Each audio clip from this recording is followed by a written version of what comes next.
Good morning! Welcome back once again. This is Coach Troy Alang Cruz Magpantay, also known as Lolo Teki.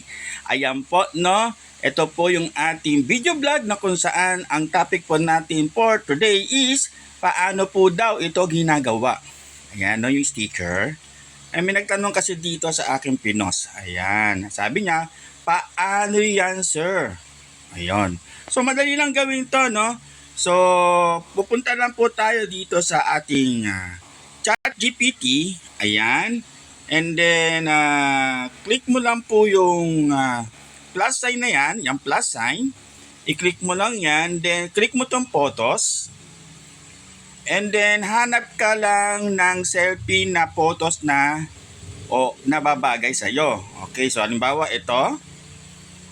Click done. And then of course, may prompt po yan. Ilalagay ko na lang po dyan sa post ko. Ayan. Then, click mo lang yung up arrow and then antayin mo na lang po. Gagawa na po si ChatGPT nung iyong sticker. Ayan. Okay.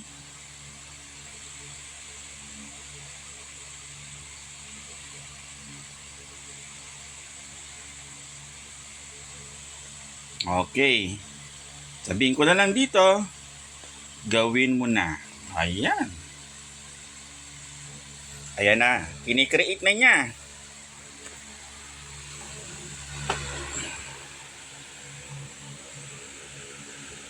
So, siyempre, medyo matagal ang pag-create ng image kasi naka-free ChatGPT lang tayo. Willing to wait naman ako.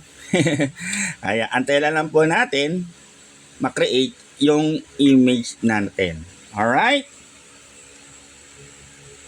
Yan, antay lang natin. Kaya guys, talagang madali lang gawin ito.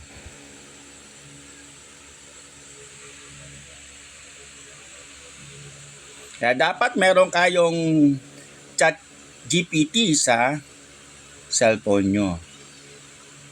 Naka-install. Ayan na. O, di ba?